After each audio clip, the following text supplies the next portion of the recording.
காலை நேரம், கடற்கரை ஓரம், காலை வீசிக்கிட்டு கையை வீசிக்கிட்டு ஏதோ சண்டைக்கு போகிற சிப்பாய் மாதிரி எல்லோரும் நடந்து போயிட்டுருக்குறாங்க. நடைப்பயிற்சி. அதில் நமக்கு தெரிஞ்ச ஒருத்தர் எதிரில் வந்தார் ரொம்ப வேகமாக. என்ன சார் வாக்கிங்க அப்படின்னு கேட்டோம். அவரால் ஆமாம்னு பதில் சொல்ல முடியல, அவ்வளவு கஷ்டம். மூச்சு விடுறதுக்கே வாயை திறந்து மூடிகிட்டு இருக்கிறார். எங்கே பேசுறது? கொஞ்சம் நின்று நிதானித்து மூச்சு விட்டுட்டு அதுக்கப்புறம் சொன்னார் ஆமாம் அப்படின்னு. என்ன சார் இவ்வளவு வேகம்னோம்? உங்கள் பேச்சை கேட்டுவிட்டு தான் சார் நடக்க ஆரம்பித்தோம். நீங்கள் தான் அடிக்கடி சொல்லிகிட்டு இருந்தீங்க நடக்கிறது நல்லதுன்னு.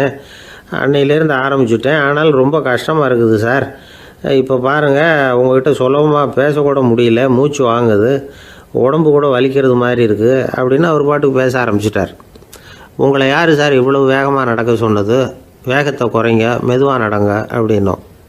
நீங்கள் நடக்கிறதுனால என்னென்ன சௌகரியம்னு அன்றைக்கி சொன்னீங்களே தவிர சௌகரியமாக நடக்கிறது எப்படின்னு சொல்லலையே அப்படின்னார் அவர். இன்னமும் லேசாக மூச்சு வாங்கிக்கிட்டே சொன்னால் கூட இவர் சொல்கிறதுலேயும் ஒரு நியாயம் இருக்குது. அதனால் இந்த நடைப்பயிற்சி பண்ணுறவங்க கவனிக்க வேண்டிய சில முக்கியமான குறிப்புகள் இருக்குது. அது என்னென்னங்கிறத அவங்க தெரிஞ்சுக்கணும். அது தெரிஞ்சு வச்சுக்கிறது நல்லது. இதெல்லாம் மருத்துவ நிபுணர்கள் சொல்கிற குறிப்புகள். அவங்க என்ன சொல்கிறாங்க தெரியுமா? உங்கள் வயசு 40க்கு மேலேயா? உங்கள் எடை இருக்க வேண்டியதை விட 10 கிலோ அதிகமாக இருக்குதா? நீங்கள் புகை பிடிக்கிறவரா? இதய நோய், இரத்த நாள நோய், உயர் இரத்த அழுத்தம் இப்படி ஏதாவது உங்களுக்கு உண்டா?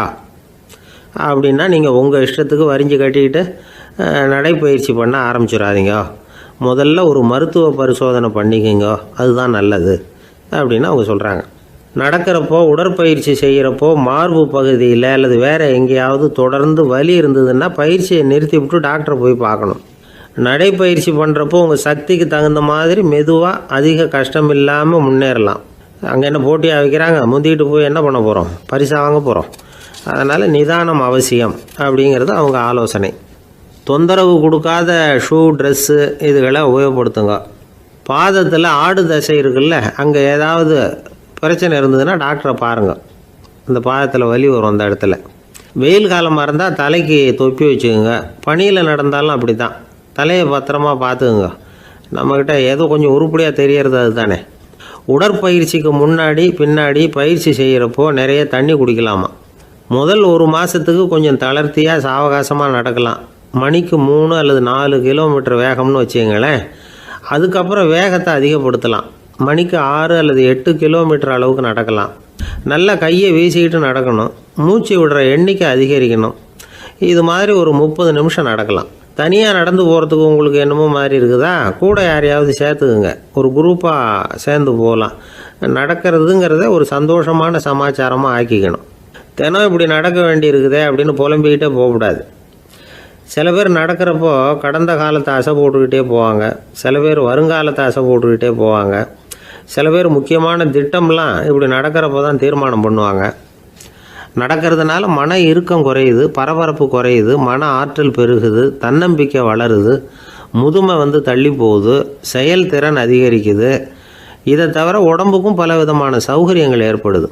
அதனால் இது வரைக்கும் நடக்க ஆரம்பிக்காதவங்க இனிமேல் இந்த குறிப்புகளை கவனத்தில் வச்சுக்கிட்டு நடக்க ஆரம்பிச்சுடலாம். சார்லஸ் லேம்ப் அப்படின்னு ஆங்கில இலக்கிய மேதை ஒருத்தர், அவர் ஒரு தரம் உடம்பு சரியில்லைன்னு டாக்டர்கிட்ட போனாராம். டாக்டர் அவரை பார்த்துட்டு, நீங்கள் தினமும் காலையில் வெறும் வயத்தில் நடக்கணும் அப்படின்னாராம். வெறும் வயத்தில் நடக்கிறதுக்கு நான் தயார், ஆனால் வயிறு கிடைக்கணுமே சார். யார் வயத்து மேலே நடக்கிறது டாக்டர் அப்படின்னு கேட்டாராம் இவர். தானத்தில் சிறந்தது எது அப்படின்னு ஒரு கேள்வியை கேட்டு, தானத்தில் சிறந்தது நிதானம் அப்படின்னு அதுக்கு ஒரு பதிலும் சொல்கிறவங்க உண்டு. நிதானம் ரொம்ப அவசியம். அதுவும் இன்றைய உலகத்துக்கு ரொம்ப அவசியம். இன்றைக்கி உலகம் ரொம்ப பரபரப்பாக போய்கிட்டு இருக்குது. பொறுமையாக இருக்கணும்னு நினைக்கிறவங்களால கூட அப்படி இருக்க முடியறதில்ல. பொறுமையை சோதிக்கிறது மாதிரி பல சம்பவங்கள், அதையெல்லாம் சந்திச்சே தீர வேண்டியிருக்குது. எங்கே போனாலும் க்யூவில் நிற்க வேண்டியிருக்குது. எங்கே போனாலும் காத்துக்கிட்டு இருக்க வேண்டியிருக்கு. ஆஃபீஸ்லேயோ வீட்லேயோ கூட நீங்கள் நிதானமாக பொறுமையாக நடந்துக்க தெரியலன்னா உங்களுக்கு சிடுமூஞ்சி, முசுடு இப்படிலாம் பேர் வச்சுருவாங்க. அது உங்களுக்கு தேவையா? சரி, வாழ்க்கையில் பொறுமைசாலின்னு பேர் வாங்கிறதுக்கு என்ன வழி? முதல் பாயிண்ட், நீங்கள் நினைக்கிறது, எதிர்பார்க்கறது, செய்கிறது எல்லாமே 100% கரெக்டாக நடக்கணும்னு ஆசைப்படக்கூடாது. எதுவாக இருந்தாலும் அதில் ஓரளவுக்கு தவறு நடக்கலாம் அப்படிங்கிறத எதிர்பார்த்தே இருக்கணும். ஓரளவுக்கு அதை அனுமதிக்கணும். ஒரு நண்பரை 6 மணிக்கு ஒரு இடத்துக்கு வர சொல்லியிருக்கிறீங்க. 6 மணிக்கு அவர் வரலை. உடனே பொறுமை இழந்து நடந்துக்கக்கூடாது. ஒரு 10 நிமிஷம் டிலே ஆகலாம். ஒரு வர்ற வழியில் பஸ்ஸு கூட ஏதாவது டிராஃபிக்கில் மாட்டியிருக்கலாம். அதெல்லாம் எதிர்பார்த்தே கொஞ்சம் காத்திருக்கிறதுல ஒன்றும் தப்பு இல்லை. சில சமயம் டிலே ஆகிறது கூட நல்லதாக முடியும். ஒரு பஸ்ஸை தவற விட்டுட்டு ஐயோ கொஞ்சம் ஒரு 2 நிமிஷம் முன்னாடி வந்திருந்தா பிடிச்சிருக்கலாமே அப்படின்னு தவிச்சிக்கிட்டு இருப்பாங்க சில பேர். அடுத்தபடியாக வர்ற பஸ்ஸு நேரடியாக நீங்கள் போக வேண்டிய இடத்துக்கே கொண்டு போய் விடுற பஸ்ஸாக கூட இருக்கலாம். அது உங்களுக்கு முன்னாடி தெரியாதுல்ல. சில நெருக்கடியான சூழ்நிலைகளை தமாஷா எடுத்துக்கிறதுக்கு பழகிக்கணும். சில இடங்களுக்கு போகிறப்ப காத்திருக்கிறதுக்கு நம்ம மனசை தயார்படுத்திக்கிட்டே போகணும். ஒரு ரயிலுக்கோ பஸ்ஸுக்கோ அல்லது விமானத்துக்கோ கப்பல் பிரயாணத்துக்கோ போகிறப்போ அங்கே போய் நீங்கள் மணிக்கணக்கில் கூட காத்துக்கிட்டு தான் இருக்கணும். புறப்படுற நேரம் கூட மாறலாம். நீங்கள் போய் சேர்ந்ததும் அது உடனே புறப்படணும்னு கட்டாயமாக என்ன? அது மாதிரி சமயத்தில் படிக்கிறதுக்குன்னு சில சுவாரஸ்யமான புத்தகங்களையும் கையில் எடுத்துக்கலாம். உங்களை சுற்றி எவ்வளவோ சுவாரஸ்யமான சம்பவங்கள் நடந்துக்கிட்டு இருக்குதுல்ல, அதையெல்லாம் வேடிக்கை பாருங்கள். எதுக்காக காத்துக்கிட்டு இருக்கிறோமோ அந்த காரியத்தில் உண்மையாகவே நமக்கு ஒரு அக்கறை இருந்தால் நமக்கு போர் அடிக்காது. சில கோயில்களில் பார்த்துருப்பீங்க, தரிசனத்துக்காக பக்தர்கள் நாள் கணக்கில் காத்துக்கிட்டு இருப்பாங்க. அவங்களெலாம் அழுத்துக்கிறது இல்லை. ஆண்டவனை தரிசிக்கணுங்கிற உண்மையான அக்கறை இருக்கிறதுனால அவங்களுக்கு போர் அடிக்கிறது இல்லை.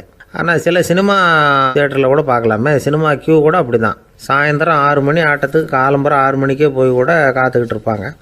அவங்களுக்கெல்லாம் போர் அடிக்காது. படம் பார்க்குற ஆர்வம்.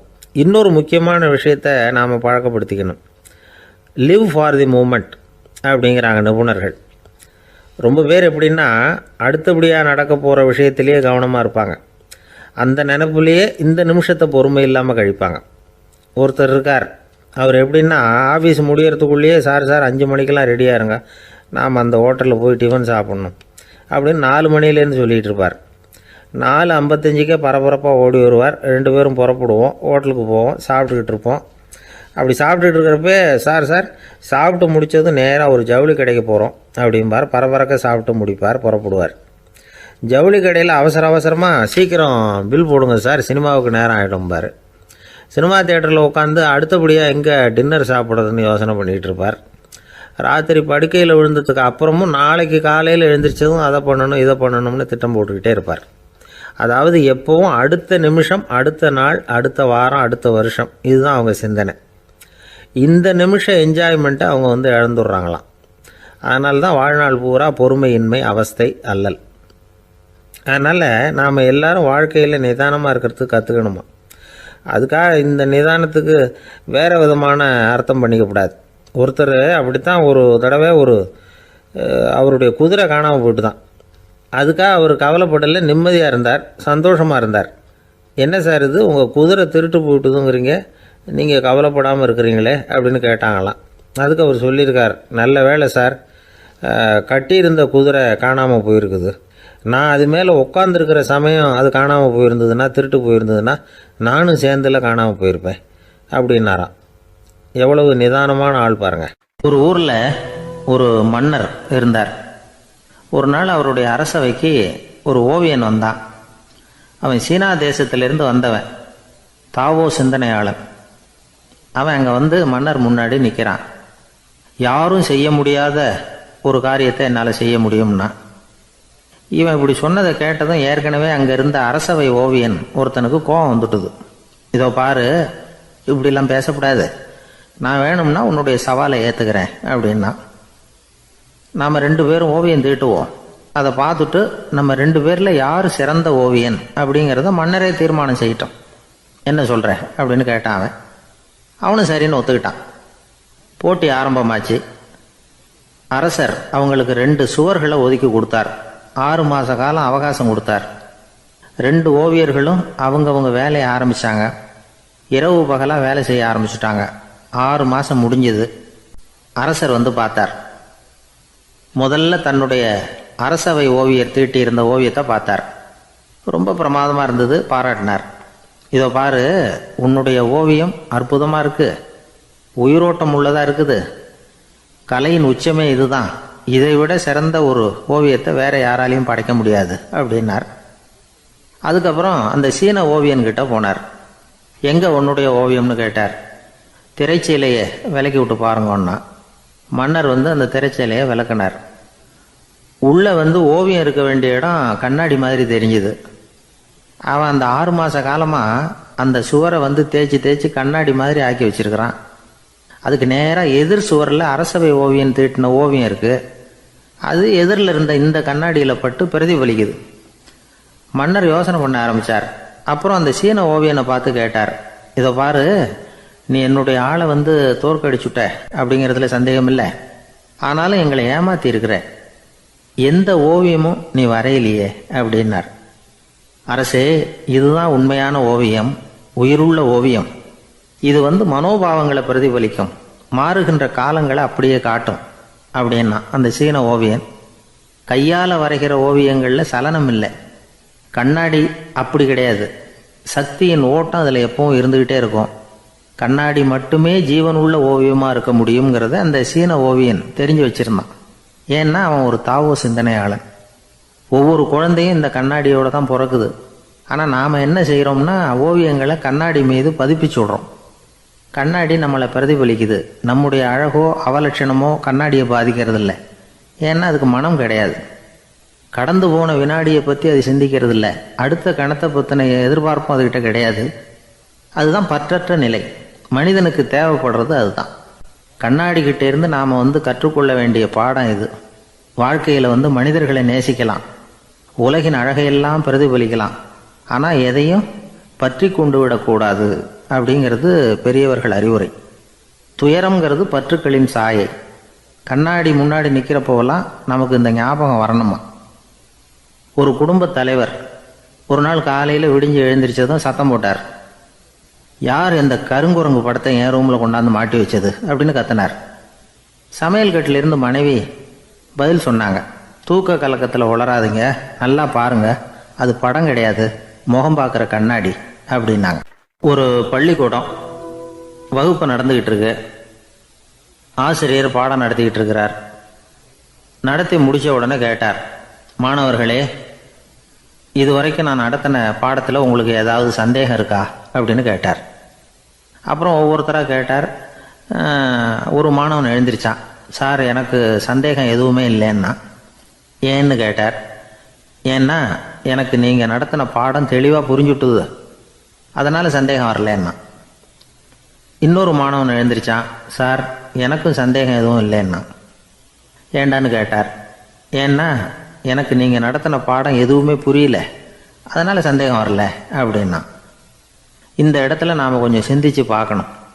இந்த உலகத்தில் எல்லாம் புரிஞ்ச ஒருத்தனுக்கும் சந்தேகம் வராது, எதுவுமே புரியாத ஒருத்தனுக்கும் சந்தேகம் வராது. அறகுறையாக புரிஞ்சுக்கிட்டவன் இருக்கான் பாருங்க, அவனுக்கு தான் அடிக்கடி சந்தேகம் வரும். ஆக மாணவர்களை இந்த 3 வகையாக பிரிக்கலாம். அதே மாதிரி தான் மனிதர்களையும் 3 வகையாக பிரிக்கிறாங்க ஆன்மீகவாதிகள். ஒரு ஆன்மீக பெரியவர் என்ன சொல்கிறார் தெரியுமா? இந்த உலகத்தில் 3 வகையான மனிதர்கள் இருக்கிறாங்களாம். முதல் வகை எப்படி தெரியுமா? இவங்களுக்கு எதையும் தெரிஞ்சுக்கணுங்கிற அவசியமே கிடையாது. ஏன்னா அவங்களுக்கு எல்லாமும் தெரியும். இவங்க ஞானத்தின் முழு வடிவாக இருக்கிற காரணத்தினால அவங்களுக்கு எந்த சந்தேகமும் இல்லை, எந்த கேள்விகளும் கிடையாது. இந்த நிலையில் இருக்கிறவன் கிருஷ்ணன். எல்லாத்துக்கும் விட தெரிஞ்சுக்கிட்ட நிலையில் அவன் விடையாக மாறிவிட்டான் அப்படின்னு சொல்லுவாங்க. 2வது நிலையில் இருக்கிறவன் அர்ஜுனன். இவனுக்கு எப்போ பார்த்தாலும் கேள்விதான், சந்தேகம்தான். பதில் சொல்ல சொல்ல அவனுக்கு இருக்கிற சந்தேகமும் அதிகமாகிக்கிட்டே இருக்கும், குறையவே குறையாது. அர்ஜுனன் மாதிரி உள்ளவங்க எப்பவும் கேள்வி கேட்டுக்கிட்டே இருப்பாங்க. ஒரு கேள்விக்கு விட கிடைச்சுட்டுன்னு வைங்க, உடனே இன்னொரு கேள்வி அவங்ககிட்ட இருந்து வரும். கிருஷ்ணனுடைய நிலை எப்படின்னா அது கேள்விகளே அற்ற ஒரு நிலை. அர்ஜுனனுடைய நிலை எப்படின்னா அது கேள்விகளை தவிர வேறு எதுவும் அற்ற ஒரு நிலை. இவங்களை தவிர இன்னொரு ஆள் இருக்கிறான், அவனுக்கும் கேள்விகள் அற்ற ஒரு நிலை தான். அவன் யாருன்னா துரியோதனன். இவனுக்கு தெரிஞ்சுக்கணுங்கிற எண்ணமே சுத்தமாக கிடையாது. ஆவலே இல்லைங்கிறதுனால அதை புரிஞ்சுக்கணுங்கிற அவசியமும் இல்லை.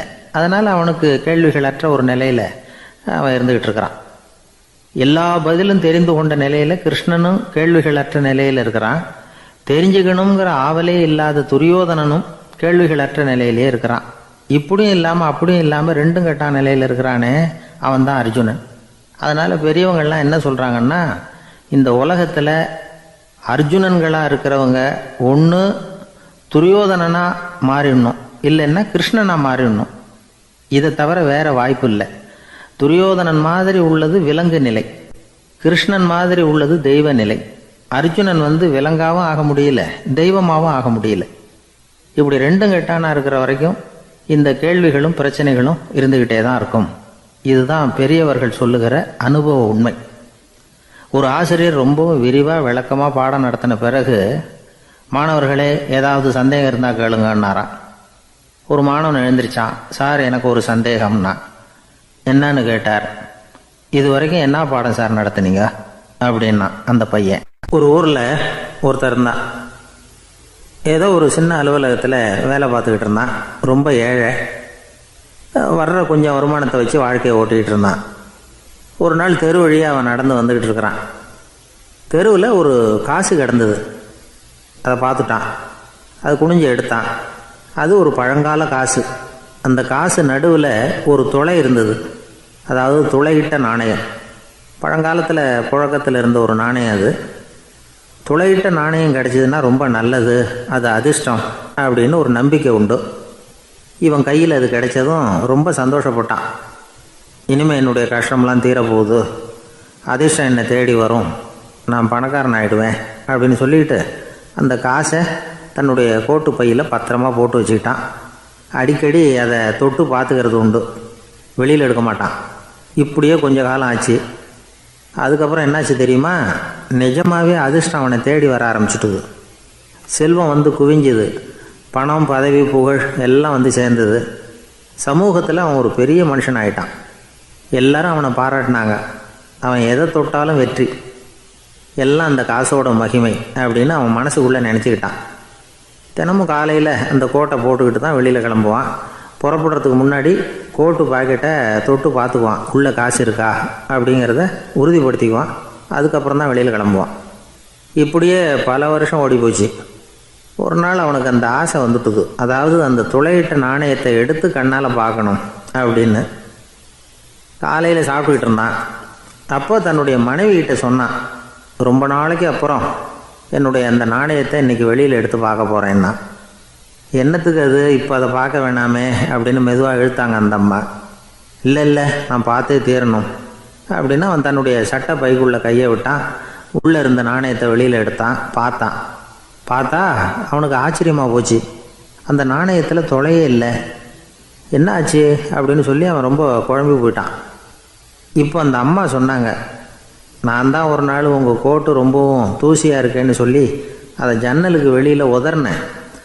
உள்ளே இருந்த அந்த காசு அப்போ எனக்கு தெரியாது, ஞாபகத்தில் இல்லை.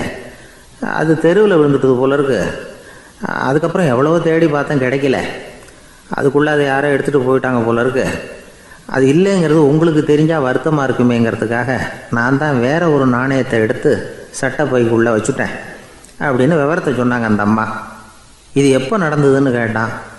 உங்களுக்கு அந்த காசு கிடைச்சதே அன்னைக்கு மறுநாளே இது நடந்து போச்சு அப்படின்னாங்களாம். இதை கொஞ்சம் யோசனை பண்ணி பாருங்கள். அவனுக்கு அதிர்ஷ்டத்தை கொடுத்தது அந்த நாணயம் இல்லை, அவனுடைய நம்பிக்கை, அதாவது தன்னம்பிக்கை. அதுதான் வேலை செஞ்சிருக்கு. இதிலிருந்து நாம் தெரிஞ்சுக்க வேண்டியது என்னென்னா, வாழ்க்கையில் முன்னேற நினைக்கிறவங்களுக்கு தன்னம்பிக்கை ரொம்ப முக்கியம். அது இல்லைன்னா முன்னேற முடியாது. ஒருத்தன் சொன்னானா, நான் எப்போவுமே என்ன தான் சார் நம்புவேன், மற்றவங்கள நம்ப மாட்டேன். நேற்றுக்கு பாருங்கள், திடீர்னு 10 பேர் என்னை அடிக்க வந்துட்டாங்க, நான் ஒருத்தனாகவே அதை சமாளித்தேன் அப்படின்றான் ரொம்ப பெருமையாக. அது எப்படின்னு கேட்டாங்களாம். ஒரே ஓட்டமாக அங்கேருந்து ஓடி வந்துட்டேன் அப்படின்னு நானா. வாழ்க்கையில் ரொம்பவும் அடிபட்டு அல்லல் போட்டுக்கிட்டு இருக்கிற ஒருத்தர் வந்தார். மனசு ரொம்பவும் நொந்து போய் பேசினார். இந்த உலகத்தில் மனுஷனாக பிறந்ததை விட மாடாக பிறந்திருக்கலாம் சார் அப்படின்னார்.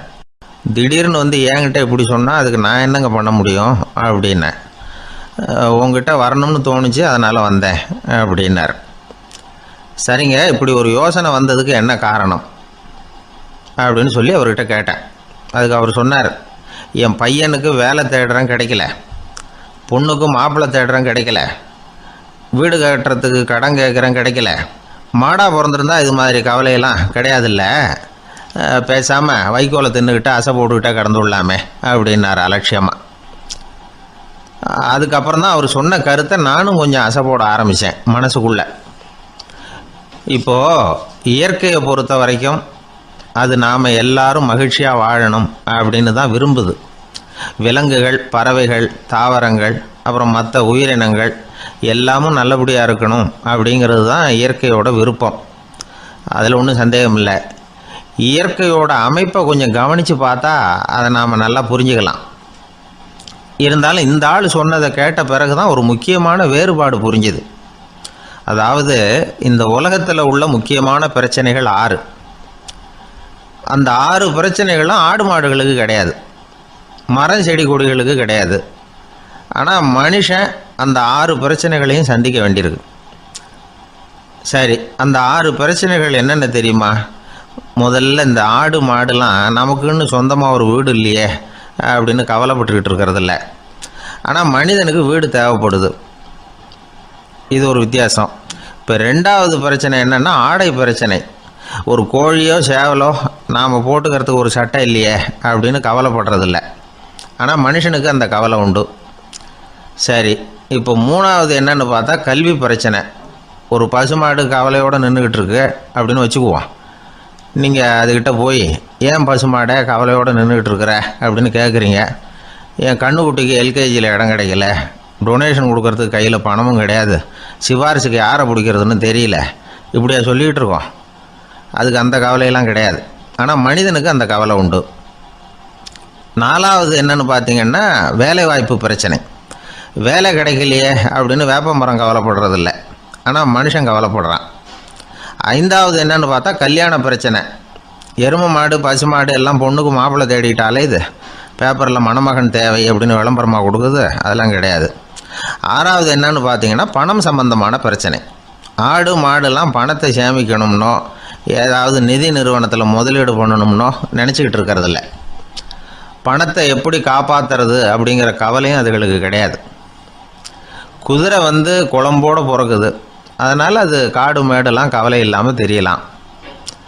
ஆடு உடம்பில் ரோமத்தோடு பிறக்குது, அதனால் அது குளிரை பற்றி கவலைப்பட வேண்டிய அவசியம் இல்லை.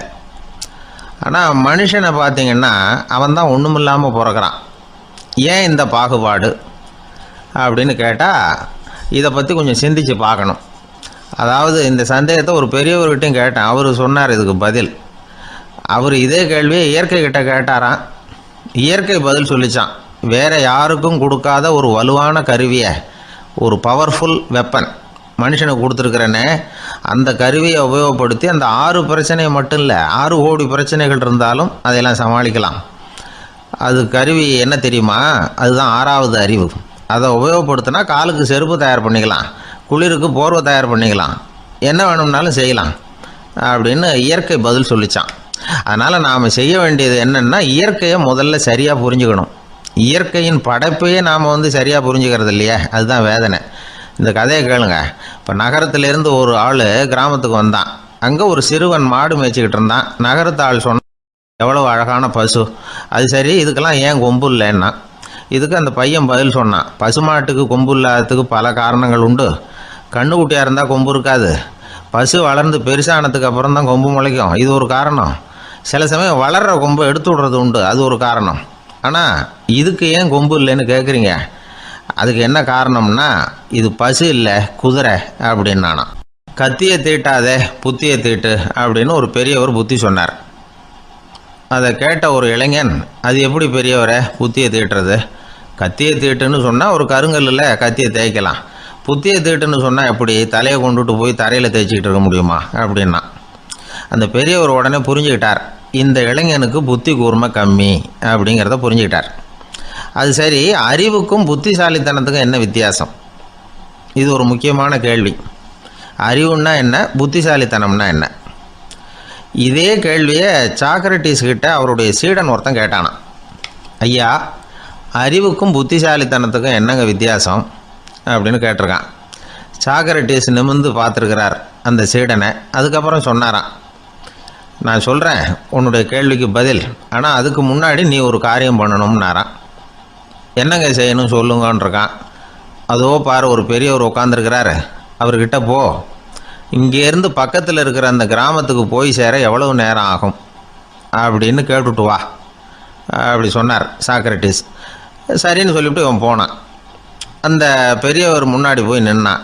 ஏங்க பெரியவரை, இங்கேருந்து அதோ தெரியுத அந்த கிராமத்துக்கு போய் சேர்றதுக்கு எவ்வளோ நேரம் ஆகும் அப்படின்னு கேட்டான். பெரியவர் நிமிர்ந்து பார்த்தார். ஆனால் பதில் எதுவும் சொல்லலை. இவன் மறுபடியும் ஒரு தடவை அதே கேள்வி அவர்கிட்ட கேட்டான். என்னங்க, நான் கேட்குறது உங்கள் காதில் விழுதா? அந்த கிராமத்துக்கு போய் சேர்றதுக்கு எவ்வளோ நேரம் ஆகும் அப்படின்னு சொல்லி மறுபடியும் கேட்டான். அப்பவும் அவர் பதில் சொல்லலை.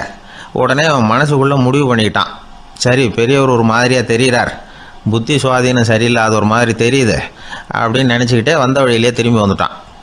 கொஞ்சம் தூரம் நடந்திருப்பான். இப்போ அந்த பெரியவர் மறுபடியும் கூப்பிட்டார். இளைஞனே இப்படி வாடினார். இவனுக்கு ஒன்றும் புரியல. மறுபடியும் திரும்பி நடந்தான். அவர் முன்னாடி போய் நின்னான். பெரியவர் சொன்னார், தம்பி, இங்கேருந்து அந்த கிராமத்துக்கு போய் சேர்றதுக்கு 5 நிமிஷம் ஆகும் அப்படின்னார். இப்போ அந்த இளைஞன் அந்த முதியவரை ஒரு மாதிரியாக பார்க்க ஆரம்பித்தான். அதுக்கப்புறம் கொஞ்சம் யோசித்தான். பிறகு அவர்கிட்டே கேட்டுட்டான், ஏங்க பெரியவரை, இதே பதிலை அப்போவே என்கிட்ட சொல்லியிருக்கலாமே, என்னை திரும்பி போன்னு சொல்லிவிட்டு பாதி தூரம் போனதுக்கப்புறம் மறுபடியும் கூப்பிட்டு அதுக்கப்புறம் இப்படி சொல்கிறீங்களே, இது நியாயமா அப்படின்னா. பெரியவர் சிரித்தார். அதுக்கப்புறம் சொன்னார், ஏன்பா, நீ எவ்வளவு வேகமாக நடக்கிறேங்கிறத பார்க்காம நீ கிராமத்துக்கு போய் சேர வேண்டிய நேரத்தை எப்படி என்னால் சொல்ல முடியும்? அதனால தான் உன்னை கொஞ்சம் தூரம் நடக்க விட்டு உன்னுடைய நடையின் வேகம், அந்த கிராமம் இருக்கிற தூரம் ரெண்டையும் கணக்கு போட்டு அதுக்கப்புறம் நேரத்தை சொன்னேன்னார். சீடன் வந்து தலை குனிந்தான். அப்படியே திரும்பி வந்து சாக்ரட்டிஸ் முன்னாடி நின்னான். சாக்ரட்டிஸ் இப்போ சொல்கிறார், தம்பி, அதுக்கு பேர் தான் புத்திசாலித்தனம். இந்த அறிவு கூர்மை வந்து எல்லா இளைஞர்களுக்கும் வரணும் அப்படிங்கிறதுக்காகத்தான் கத்தியை தீட்டாத புத்தியை தீட்டு அப்படின்னு பெரியவங்கள்லாம் சொல்லிகிட்டு இருக்கிறாங்க. புத்தியை தீட்டுறவங்கெல்லாம் வாழ்க்கையில் அறிவாளியாகிறாங்க, தீட்டாதவங்க கோமாளியாகிறாங்க. இதுதான் இன்றைக்கி நடக்கிறது. அதனால் அறிவு கூர்மைங்கிறது வேறு. இந்த காலத்து ஆசாமி ஒருத்தர் இன்னொருத்தரை பார்த்து கேட்டார், ஏங்க, ஒரு விமானம் இங்கேருந்து புறப்பட்டு 2 மணி நேரத்தில் மதுரைக்கு போய் சேருது. நல்லா கவனிங்க, ஒரு விமானம் இங்கேருந்து புறப்பட்டு 2 மணி நேரத்தில் மதுரைக்கு போய் சேருது அப்படின்னா என்னோடய வயசு என்னன்னு கேட்டார். இவர் கேட்குறதுல ஏதாவது அர்த்தம் இருக்கா? அதாவது இங்கேருந்து புறப்பட்டு 2 மணி நேரம் ஆகுது மதுரைக்கு போகிறதுக்கு அப்படின்னா என் வயசு என்னன்னு கேட்குறாரு. இதை கேட்ட உடனே அவர் பதில் சொன்னார், அப்படின்னா உங்களோட வயசு 20 அப்படின்னார். எப்படிங்க அவ்வளவு கரெக்டாக சொன்னீங்க அப்படின்னு கேட்டார். வேறு ஒன்றும் இல்லை, எங்கள் பக்கத்து வீட்டில் ஒரு முழு பைத்தியம் இருக்குது, அதோட வயசு 40 அப்படின்னா உன் வயசு 20 தான் இருக்கணும் அப்படின்னார். அரை பைத்தியம்னு முடிவு பண்ணிக்கிட்டார். அதனால் வாழ்க்கையில் அறிவு கூர்மைங்கிறது ரொம்ப அவசியம். அந்த புத்திசாலித்தனம் இருக்கிறவங்க வாழ்க்கையில் வெற்றி பெறுவது நிச்சயம். ஒரே ஒரு ஊரில் ஒரு ராஜா இருந்தார். அவர் பேரில் மக்களுக்கு ரொம்ப மரியாதை. அவ்வளவு நல்லா ஆட்சி புரிஞ்சுக்கிட்டு வந்தார். அவருக்கு வயசாயிட்டுது. அதனால் ஒரு நாள் அமைச்சரை கூப்பிட்டார். இதை பாருங்கள், எனக்கு வயசாயிட்டுது, அதனால் இந்த அரச பொறுப்பையெல்லாம் நீங்கள் ஏற்றுக்குங்க அப்படின்னார். அதுக்கப்புறம் ராணியை கூப்பிட்டார். வா, நாம் இனிமேல் இங்கே இருக்க வேணாம், காட்டுக்கு போய் தவம் பண்ணலாம் அப்படின்னு கூப்பிட்டார். இந்த செய்தி மக்களுக்கு அறிவிக்கப்பட்டது. மக்கள் உடனே கூட்டம் கூட்டமாக அரண்மனைக்கு வர ஆரம்பிச்சுட்டாங்க. மன்னரை போய் பார்க்குறாங்க. அரசே, தாங்கள் வந்து எங்களுக்கு தந்தை மாதிரி, நீங்கள் காட்டுக்கு போயிட்டால் நாங்கள்லாம் இங்கே எப்படி இருக்க முடியும்? எங்களுக்கெல்லாம் எந்த துன்பமும் இல்லாமல் பார்த்துக்கிட்டு வர்றீங்க. இது மாதிரியான ஒரு அரசாட்சி இல்லைன்னா மக்கள் வந்து வாழ்ந்து என்ன பயன் அப்படின்னாங்க. இருந்தாலும் என்ன பண்ணுறது, வயசாயிட்ட காரணத்தினால இந்த முடிவுக்கு வர வேண்டியிருக்குது அப்படின்னாரா ராஜா. அப்படின்னா நீங்கள் காட்டுக்கு போக வேணாம், நாங்கள் போகிறோம். நாங்கள் அங்கே போய் தவம் பண்ணுறோம், வழிபாடு பண்ணுறோம். கடவுள் வருவார், அவர்கிட்ட வரம் வாங்கிட்டு வந்துடுறோம் அப்படின்னாங்களாம். அப்படி சொல்லிவிட்டு உடனே எல்லாரும் காட்டுக்கு போனாங்க. நாட்டு மக்கள் எல்லாரும் ஒட்டு மொத்தமாக வந்து காட்டில் உட்காந்துக்கிட்டு தவம் பண்ணுறதை பார்த்தார் கடவுள். உடனே புறப்பட்டு வந்தார். எல்லாரும் இப்படி வந்து உட்காந்துருக்கிறீங்களே, என்ன வேணும் உங்களுக்கு அப்படின்னு கேட்டார். உடனே மக்கள் எல்லாரும் ஒரு குரலில் சொன்னாங்க, சுவாமி, எங்கள் மன்னன் ரொம்ப நாளைக்கு நல்லபடியாக இருக்கணும். அவர் வந்து மகிழ்ச்சியாகவும் உடல் நலத்தோடும் இருந்தால் தான் நாங்கள் அமைதியாக வாழ முடியும் அப்படின்னாங்க. சரி, அதுக்கு என்ன செய்யணும் அப்படின்னார் ஆண்டவன். எங்கள் மன்னருக்கு இன்னும் ஒரு 100 வருஷம் ஆயுளை கொடுங்க அப்படின்னாங்க. அவ்வளவு தானே, சரி அப்படியே ஆகட்டும் அப்படின்னு சொல்லிவிட்டு ஆண்டவன் போயிட்டார். மக்கள் மகிழ்ச்சியோடு திரும்பி வந்தாங்க. மன்னா, கடவுள் வரம் கொடுத்துட்டார், நீங்கள் 100 வருஷம் வாழ போகிறீங்க அப்படின்னாங்க. இதை கேட்டதும் ராணி ராஜாவை வணங்கி நான் தவம் செய்ய போகிறேன் அப்படின்னு புறப்பட்டாங்க. உடனே மக்கள் என்ன நினச்சாங்க தெரியுமா? ஐயோ, நாம் ராஜாவுக்கு மட்டும்தானே நீண்ட ஆயுள் வேணும்னு வரம் வாங்கினோம், ராணிக்கு வாங்கலையே, அதுதான் கோபத்தில் புறப்பட்டாங்க போல இருக்கு அப்படின்னு நினச்சி வருத்தப்பட்டாங்க. ஆனால் ராணி நினச்சது அது இல்லை. ராணி போய் தவம் பண்ணாங்க, கடவுள் காட்சி கொடுத்தார். இவங்க கேட்குறாங்க, சுவாமி, ராஜாவுக்கு மட்டும் 100 வருஷம் ஆயுள்னு வரம் கொடுத்துட்டீங்க, அப்படின்னா குடிமக்களும் 100 வருஷம் இருக்கணும். இப்படிப்பட்ட குடிமக்கள் இல்லைன்னா அப்படிப்பட்ட அரசன் இருந்து என்ன பிரயோஜனம் அப்படின்னாங்களாம். ஆண்டவன் பார்த்தார், சரி அவங்களும் 100 வருஷம் வாழ்வாங்க, அது மட்டும் இல்லை நீயும் 100 ஆண்டு காலம் வாழ வரமளிக்கிறேன் அப்படின்னு சொல்லிவிட்டு மறைஞ்சிட்டார். இதில் ஆண்டவன் வர்றதும் மறையிறதும் முக்கியம் இல்லை. இதில் கவனிக்க வேண்டியது ஆள்கிறவனின் விசால மனம், குடிமக்களின் விசால மனம், ஆள்கிறவன் மனைவியினுடைய விசால மனம். இப்படி ஒரு நாடு இருந்துட்டுதுன்னா எப்படி இருக்கும் வாழ்க்கை நினச்சி பாருங்கள். அதனால தான் பெரியவங்கள்லாம் சொல்கிறாங்க, இதய வாசல் திறந்தே இருக்கணும், இதயத்தின் கதவுகளை மூடாதீங்க அப்படின்னு சொல்லுவாங்க. என்கிட்ட ஒருத்தர் சொன்னார், என்னுடைய இதய வாசல் எப்பவும் திறந்தே தான் இருக்குதுன்னார். எதனால் அப்படி சொல்கிறீங்க அப்படின்னு கேட்டோம். டாக்டரே சொல்லிவிட்டார், என்னுடைய இதயத்தில் ஒரு ஓட்டை இருக்குது அப்படின்னு, வால்வு சரியில்லையா அப்படிங்கிறார். ஒரு ஊரில் ஒரு ராஜா இருந்தார். அவர் அடிக்கடி காட்டுக்கு வேட்டையாட போவார். சில நண்பர்களையும் கூட அழைச்சிக்கிட்டு போவார். காட்டுக்கு போனதும் ஆளுக்கு ஒரு பக்கமாக போய் வேட்டையாடுவாங்க. சாயந்தரமாக திரும்பி வருவாங்க. மறுநாள் அரண்மனையில் உட்காந்து ஒவ்வொருத்தரும் அவங்க அனுபவங்களை எல்லாம் சொல்லிக்குவாங்க. அவங்க வீரத்துக்கு தகுந்த மாதிரி பரிசை அந்த ராஜா கொடுப்பார். இது மாதிரி ஒரு தடவை எல்லாரும் வேட்டைக்கு போயிட்டு திரும்பி வந்ததும் உட்காந்து பேச ஆரம்பிச்சிருக்கிறாங்க. ஒருத்தன் சொன்னான், தன்னுடைய வீர தீர செயலை பற்றி அளக்க ஆரம்பிச்சிட்டான். ஏன்னா அது எதுக்கு பரிசு கிடைக்க போகுதில்ல, அதனால். அவன் என்ன சொன்னான் தெரியுமா? அரசே, நேற்றுக்கு காட்டில் என்னாச்சு தெரியுமா? எனக்கு நேராக ஒரு சிங்கம் வாயை திறந்துக்கிட்டு வந்துட்டுது. நான் பயப்படவே இல்லை. உடனே ஒரு கல்லை எடுத்து குறி பார்த்து வீசினேன். சிங்கத்து வாய்க்குள்ளே போய் அந்த கல் மாட்டிக்கிட்டுது. அவ்வளவுதான்.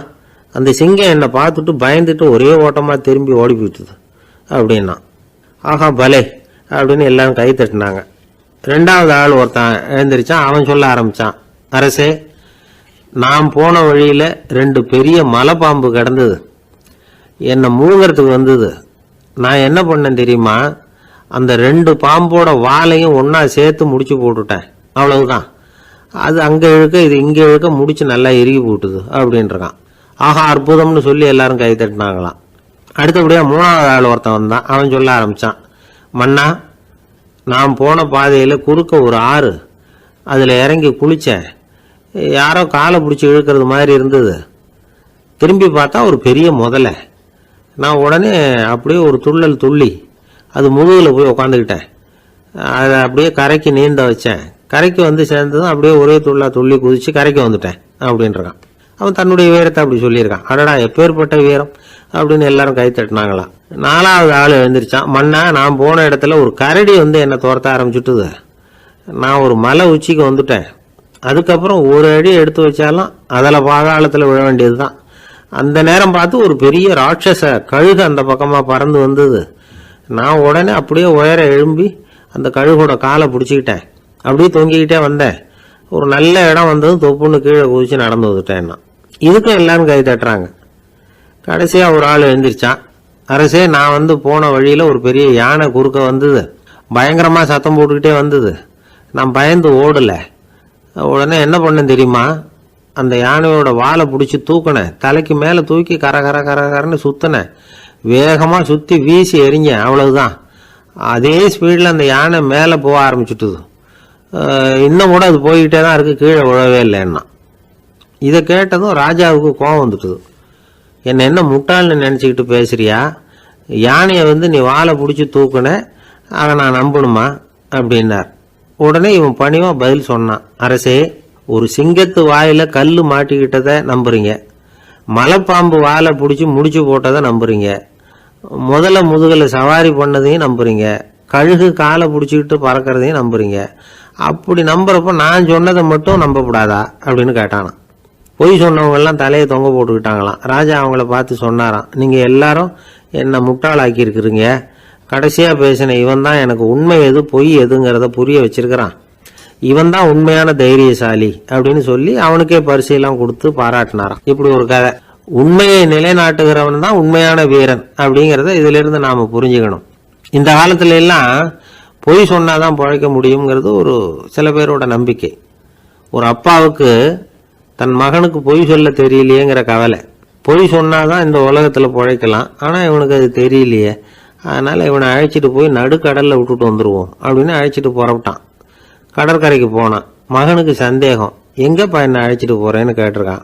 கடலில் மீன் பிடிக்க கற்றுக் கொடுக்க போகிறேன் உனக்கு அப்படின்னானா. நான் ஏற்கனவே மீன் பிடிச்சிட்டேனேன்னானா இவன் மகன். எங்கே அதுன்னு கேட்டிருக்கான் அப்பங்காரன். சுட்டு சாப்பிட்டுட்டேன்னு இருக்கான் புள்ள.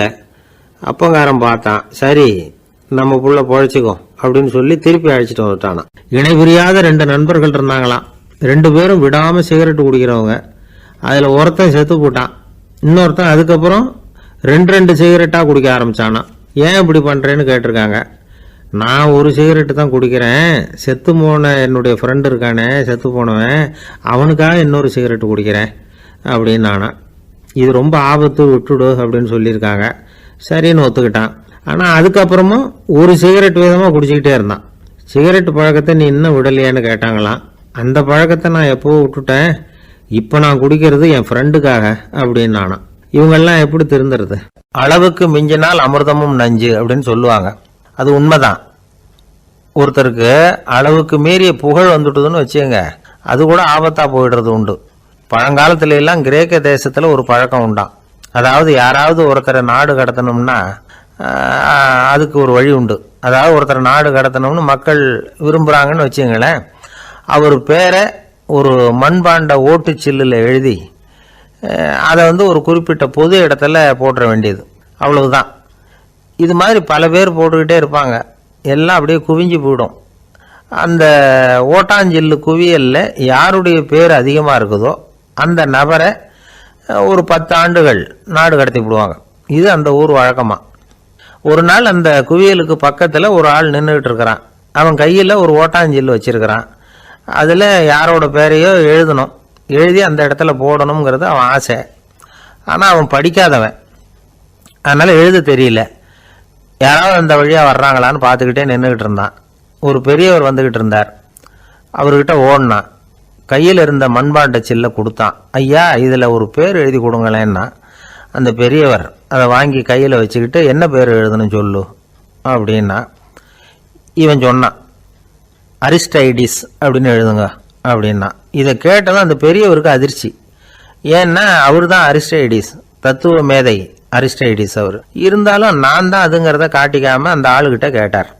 அது சரிப்பா, அரிஸ்டைடிஸ்ங்கிற பேரை எழுத சொல்கிற, அவர் உனக்கு என்ன கெடுதல் பண்ணார், அவர் பேரை இதில் எழுத சொல்கிறியே அப்படின்னு கேட்டிருக்கார். அதுக்கு இவன் சொன்னானா, அவர் எனக்கு எந்த கெடுதலும் பண்ணலை, அவரை நான் பார்த்தது கூட இல்லை அப்படின்ட்டுருக்கான். அப்புறம் எதுக்காக அவரை நாடு கடத்தணும்னு நீ ஆசைப்படுற அப்படின்னு கேட்டிருக்கார்.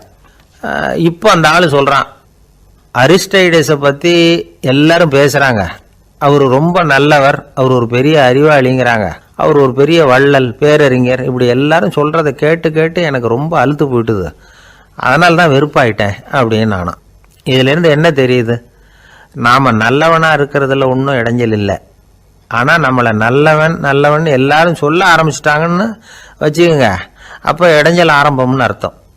எதுவுமே அளவுக்கு மிஞ்சி போகாமல் பார்த்துக்க வேண்டியது ரொம்ப அவசியம். அளவுக்கு அதிகமாக ஆசைப்படாதவங்களில் ஆப்ரஹாம் லிங்கனும் ஒருத்தரான். அவர் ஒரு தடவை தன்னுடைய நண்பர்கள்கிட்ட பேசிக்கிட்டு இருந்தாராம். ஒருத்தர் கேட்டிருக்கார், ஒரு மனுஷனுக்கு கால்கள் எவ்வளோ உயரம் இருக்கணும் அப்படின்னு கேட்டாராம். இதுக்கு ஆப்ரஹாம் லிங்கன் சொன்னாராம், அது என்ன, இடுப்புலேருந்து தரையை தொடுற அளவுக்கு உயரம் இருந்தால் போதும் அப்படின்னாராம். ஆரம்ப காலத்தில் ஒரு குரு, அப்போ ஒரு சீடன் இருந்தான். அது வேடிக்கையான குரு, வேடிக்கையான சீடன்.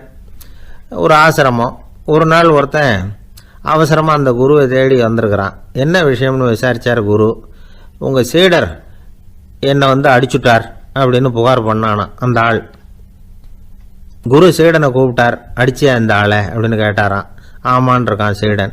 ஏன் அடிச்சே அப்படின்னு கேட்டாராம். இந்த ஆள் உங்களை பற்றி மட்டமாக பேசிவிட்டான், என்னால் அதை தாங்கிக்க முடியல, அதனால தான் அடிச்சுட்டேன்றான். அப்படி என்ன பேசினா அப்படின்னு கேட்டாராம். உன்னுடைய குருநாதர் இப்போல்லாம் அர்த்தமில்லாமல் பேச ஆரம்பிச்சுட்டார் அப்படின்னு சொல்லிவிட்டான், அதனால தான் அடிச்சுட்டேன் அப்படின்னு நானாம். அதுக்காக அடித்தே அப்படின்னாராம். நான் அதுக்காக அடிக்கலை குருவே, இப்பெல்லாம் நீங்கள் அர்த்தம் இல்லாமல் பேசுகிறதாக அவன் சொல்கிறான், அப்படின்னா இதுவரைக்கும் நீங்கள் அர்த்தத்தோடு பேசினதாகத்தானே அர்த்தம், அது தப்பு தானே, அதனால தான் அடித்தேன் அப்படின்னு நானாம். ஒரு பெரியவர் உட்கார்ந்துருக்கிறார், அவரை சுற்றி அவருடைய தோழர்கள் உட்கார்ந்துருக்கிறாங்க. ஏதோ ஒரு முக்கியமான செய்தியை அவர் அவங்களுக்கு சொல்லிகிட்டு இருக்கிறார். அவங்களும் ஆர்வமாக கேட்டுக்கிட்டு இருக்கிறாங்க. இந்த சமயத்தில் யாரோ ஒரு ஆள் வேகமாக அங்கே வர்றார். வர்ற வேகத்திலேயே எனக்கு ஏதாவது உதவி செய்யுங்க அப்படின்னு கேட்டுக்கிட்டே வர்றார். கேட்கறது உதவி, ஆனால் குரல் மிரட்டுறது மாதிரி இருக்குது, அதட்டி கேட்கறது மாதிரி இருக்குது. இதை கேட்டதும் அந்த பெரியவர் ஆத்திரப்படலை, ஆனால் அவரை சுற்றி இருந்தவங்க ஆத்திரப்பட்டாங்க. இதை பெரியவர் கவனித்தார். கொஞ்சம் அமைதியாக இருங்கன்னார். வந்தவரை கூப்பிட்டார், அவருக்கு சில பொருள்களை கொடுத்தார். என்னங்க இப்போ உங்களுக்கு மகிழ்ச்சி தானே அப்படின்னார். அப்படின்னு அலட்சியமாக அவர் சொல்கிறார். நான் உங்களை நல்ல முறையில் நடத்தினேன்னா அப்படின்னு கேட்குறாரு அவர் மறுபடியும். அதெல்லாம் ஒன்றும் இல்லை அப்படின்னு சொல்லி அவர் சொல்லிகிட்டு இருக்கிறாரு. குரலில் கடுமை குறையில. சுற்றி இருந்தவங்களால இதை பொறுத்துக்க முடியல. கோபத்தோடு அவரை நோக்கி நெருங்க ஆரம்பித்தாங்க. பெரியவர் அவங்களையெல்லாம் தடுத்து நிறுத்தினார். வந்தவரை வாங்க என்னோட அப்படின்னு சொல்லி அழைச்சிட்டு போனார். வீட்டுக்கு போனார். அங்கே போனதும் இன்னும் சில பொருள்களை எடுத்து அவர்கிட்ட கொடுத்தார். இப்போ திருப்தி தானே, நான் உங்ககிட்ட நல்ல முறையில் நடந்துக்கிட்டேனா அப்படின்னார். அவர் முகம் இப்போ தான் கொஞ்சம் மலர்ந்தது. ரொம்ப நன்றி, இறைவன் உங்கள் குடும்பத்துக்கு எல்லா நன்மைகளையும் செய்வான் அப்படின்னு சொன்னார். இதே வார்த்தைகளை என்னுடைய தோழர்கள்கிட்டே சொல்லிட்டீங்கன்னா அவங்க கோபம் தணிஞ்சிரும், வர முடியுமான்னார். கண்டிப்பாக வர்றேன் அப்படின்னாரு. மறுநாள் காலையில் அந்த இடத்துக்கு வந்தார். அதே மாதிரி சொல்லிவிட்டு அவர் போயிட்டார். தோழர்கள்லாம் ரொம்ப வியப்போடு பெரியவரை பார்த்தாங்க. அந்த பெரியவர் தான் நபிகள் நாயகம். அவர் சொன்னார், ஒருத்தன் ரொம்ப ஆசையாக ஒரு ஒட்டகத்தை வளர்த்துக்கிட்டு வந்தான். ஒரு நாள் அந்த ஒட்டகம் கயத்தை அறுத்துக்கிட்டு ஓடி போயிட்டுது. அக்கம் பக்கத்தில் இருக்கிறவங்கெல்லாம் அந்த ஒட்டகத்தை பிடிக்கிறதுக்கு முயற்சி பண்ணாங்க. அதை துரத்திக்கிட்டு ஓடினாங்க. ஒட்டகம் தாறுமாறாக ஓட ஆரம்பிச்சுது. இந்த சமயத்தில் ஒட்டகத்தை வளர்த்தவன் அங்கே ஓடி வந்தான். நீங்கள் அதை ஒன்றும் செய்ய வேணாம், விட்டுருங்க, அதோட சுபாவம் எனக்கு நல்லா தெரியும், அதை சுலபமாக என்னோடய வழிக்கு கொண்டுட்டு வந்துட முடியும், நான் பார்த்துக்கிறேன், விட்டுருங்க அப்படின்னா. எல்லாரும் விலகி போயிட்டாங்க. இவன் என்ன செஞ்சான் தெரியுமா? கொஞ்சம் புல்லை கையில் எடுத்துக்கிட்டு அந்த ஒட்டகத்தை நெருங்கினான், அவ்வளவுதான். அது ஓடி இவன் காலடியில் உட்காந்துக்கிட்டது. செல்லமாக அதை அப்படியே தடவி கொடுத்தான், முதுகில் ஏறி உட்காந்துக்கிட்டான். அது பாட்டுக்கு சாதுவாக நடந்து போகுது. இந்த கதையை நபிகள் நாயகம் தம்முடைய தோழர்களுக்கு சொல்கிறார். ஒட்டகத்தை மட்டும் இல்லை, சில மனிதர்களையும் கூட சில விதத்தில் அணுகி தான் அவர்களை சீர்திருத்த வேண்டியிருக்குது அப்படிங்கிறத அவங்களுக்கு உணர்த்தினார். இது ஒரு அழகான உளவியல் அணுகுமுறை. சில குடும்ப தலைவர்கள் கூட இந்த ஒட்டகம் மாதிரி நடந்துக்கிறது உண்டு, அப்புறம் அடங்கி போகிறதும் உண்டு. ஒரு குடும்ப தலைவர் காலையில் எழுந்திரிச்சதுலேருந்து சத்தம் போட்டு கத்திக்கிட்டு இருப்பார். பக்கத்தில் இருந்தவங்கெல்லாம் ஓடி போய் சமாதானம் பண்ணி பார்த்தாங்க. அவர் ஓயறது மாதிரி தெரியல. கடைசியில் அவர் மனைவி வந்தாங்க. நீங்கள் எல்லாம் விலகி போயிடுங்க, அவர் சுபாவம் எனக்கு தெரியும், நான் பார்த்துக்கிறேன் அப்படின்னாங்க. சரின்னு எல்லாரும் போயிட்டாங்க. சாயந்தரமாக பார்க்குறாங்க, அவர் சத்தம் இல்லாமல் ஒரு மூலையில் உட்காந்துருக்கிறார், ரொம்ப சாதுவா. ஆச்சரியமாக இருந்தது. என்னம்மா பண்ணீங்கன்னு கேட்டாங்க. அது ஒன்றும் இல்லைங்க, ஒரு வேளை சாப்பாட்டை நிறுத்தினேன், பட்னி போட்டேன், அவ்வளவுதான் அப்படின்னாங்க அந்த அம்மா. ஒரு ஜென் துறவி, அவருக்கு ரொம்ப வயசாயிட்டுது, கடைசி காலம். நண்பர்களெல்லாம் கூப்பிட்டார். நண்பர்களே, நான் வித்தியாசமான முறையில் சாகணும்னு ஆசைப்படுறேன், அதுக்கு ஏதாவது யோசனை சொல்லுங்களேன் அப்படின்னு கேட்டாராம். நண்பர்கள் சிரித்தாங்க.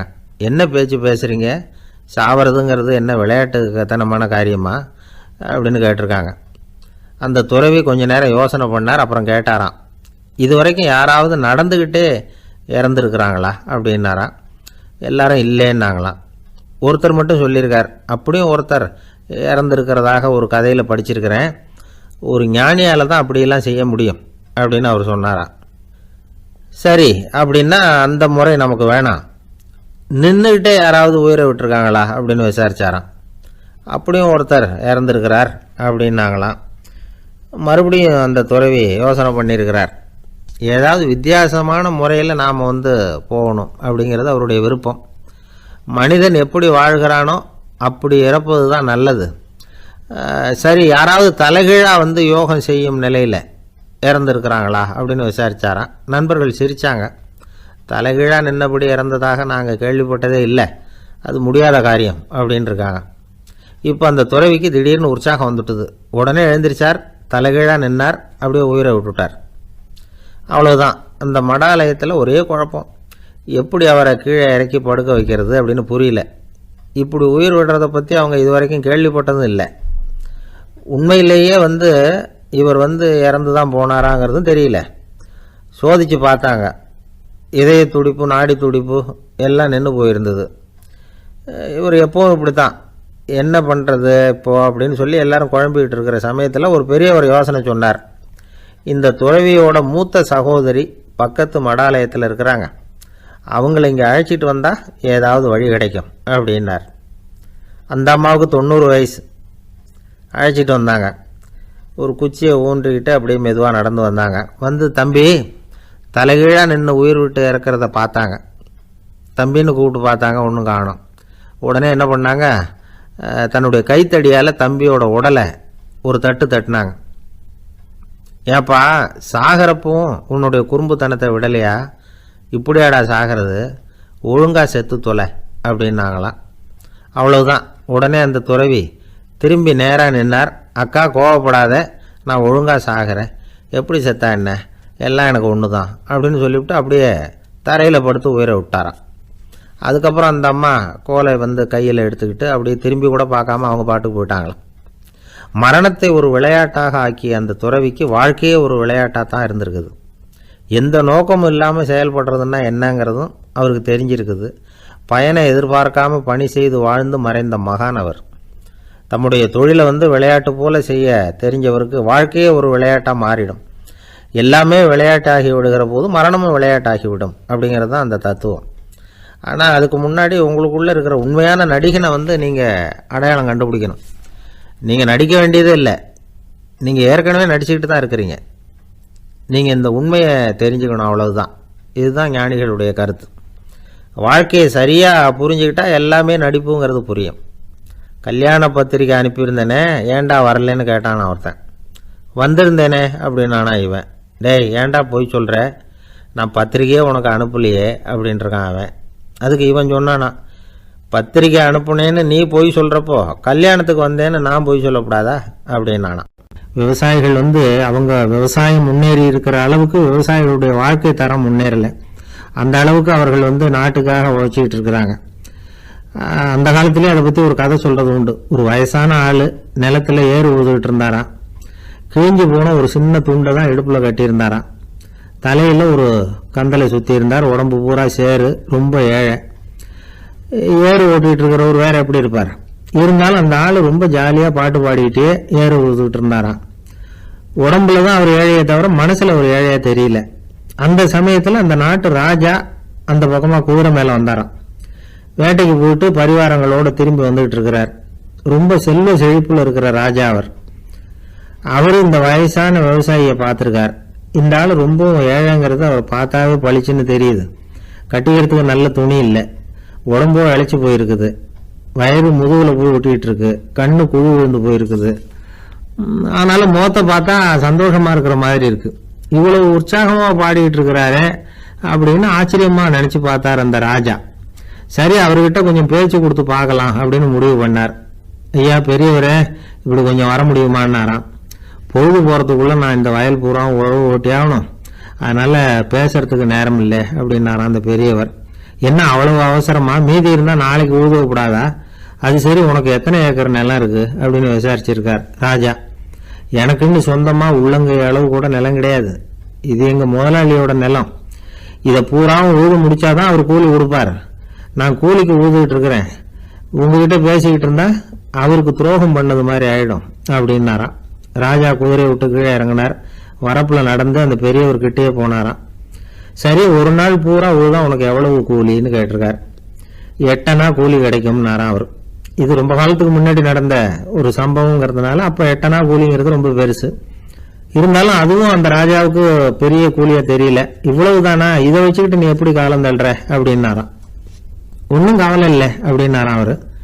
ராஜாவுக்கு ரொம்ப ஆச்சரியமா போச்சு. 8 அணா கூலி வாங்குற இந்த ஆளு கவலை இல்லாம இருக்கிறார், ஏராளமான வசதியோடு இருக்கிறன்னா கவலை இல்லாம வாழ முடியலையே அப்படின்னு நினைச்சு பார்த்திருக்கார். அது சரி, 8 அணாவில் எப்படி குடும்பம் நடத்துற அப்படின்னு கேட்டாராம். எனக்கு கிடைக்கிற 8 அணாவில் 2 அணா குடும்பத்துக்கு செலவழிக்கிறேன், 2 அணா பழைய கடனுக்கு கொடுக்குறேன், 2 அணா தர்மம் செய்யறேன், 2 அணா வட்டிக்கு கொடுக்குறேன், ஒரு குறையும் இல்லைன்னாராம். ராஜாவுக்கு ஒன்றும் புரியல. எனக்கு ஒன்றும் புரியலேன்னு இருக்காரு. ஐயா, எனக்கும் என் மனைவிக்கும் 2 அணா செலவாகுது. வயசான அம்மா அப்பா இருக்கிறாங்க, சின்ன வயசுல என்னை காப்பாத்தினவங்க அவங்க. அந்த கடனுக்கு 2 அணா செலவாகுது, அது பழைய கடன்.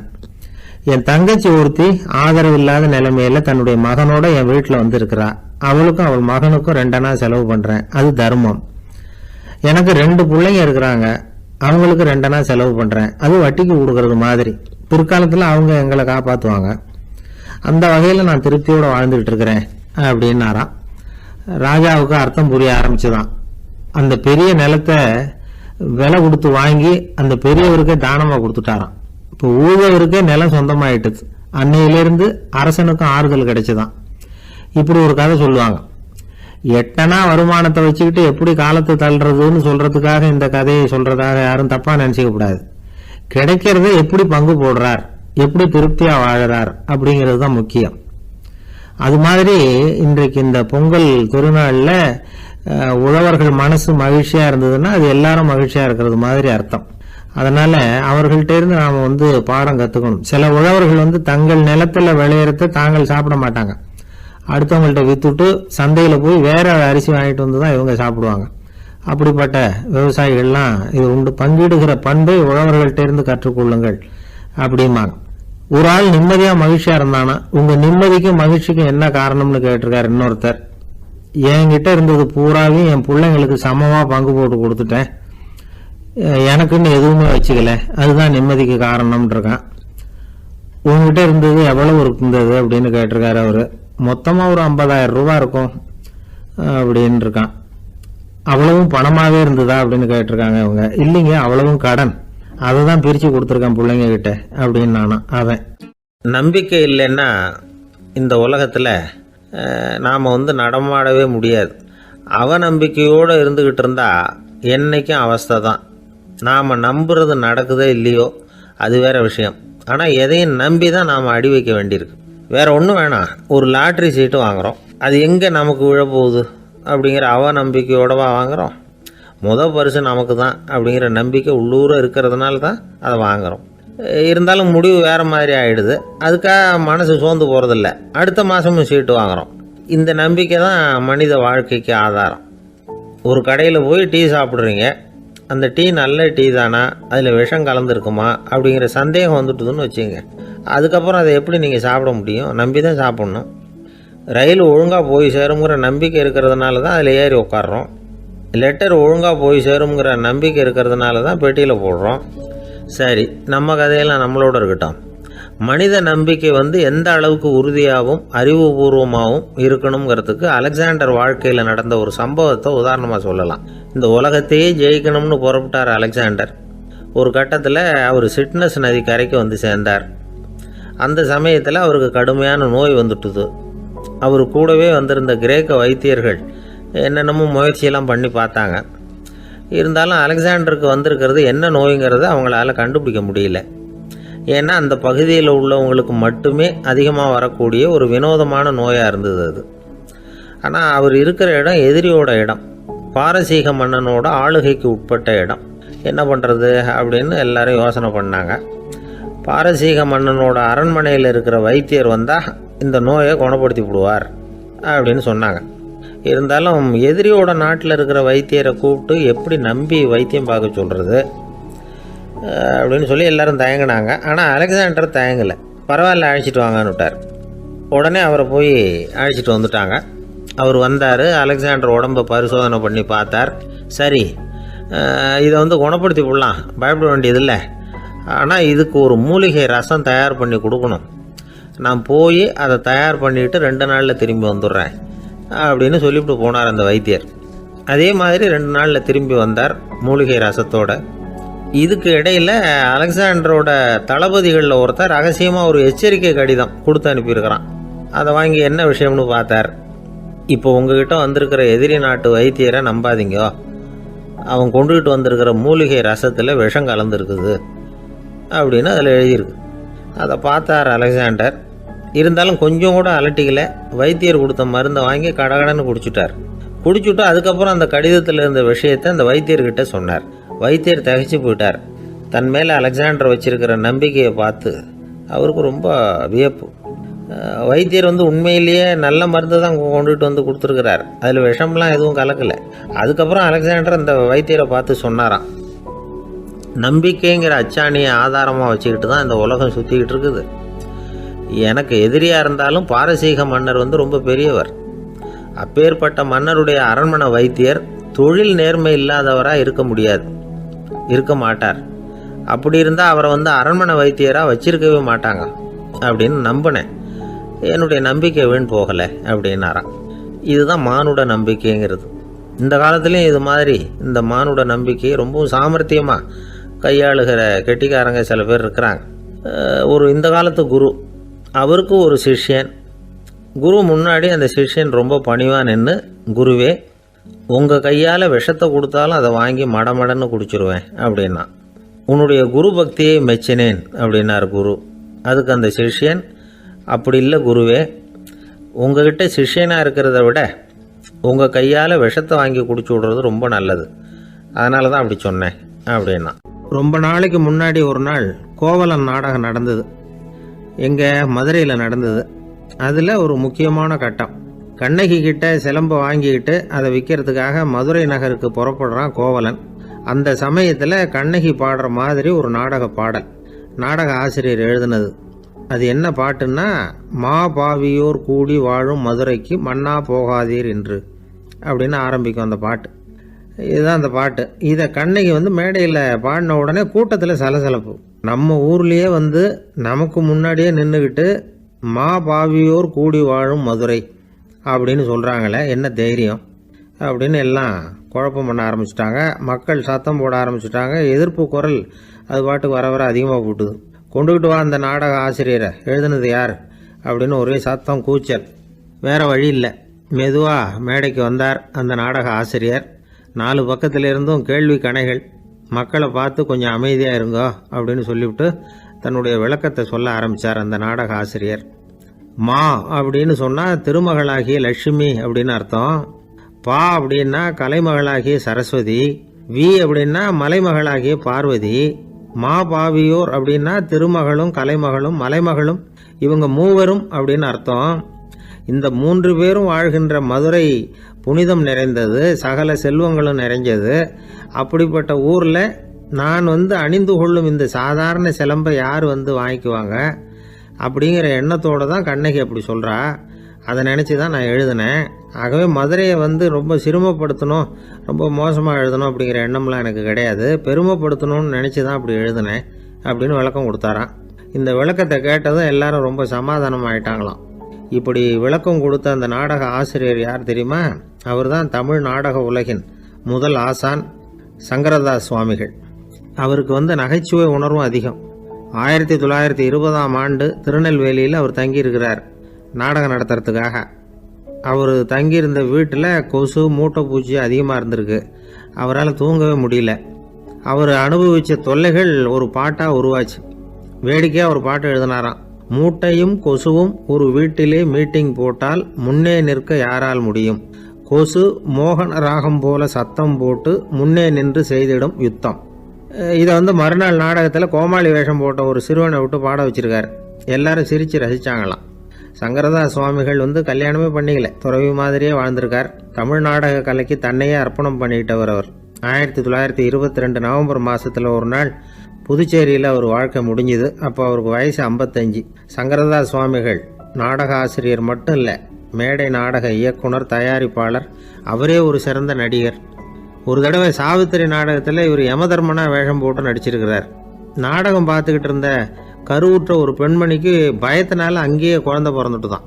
அந்த நிகழ்ச்சிக்கு அப்புறம் இவர் இந்த வேஷம் போடுறப்போலாம்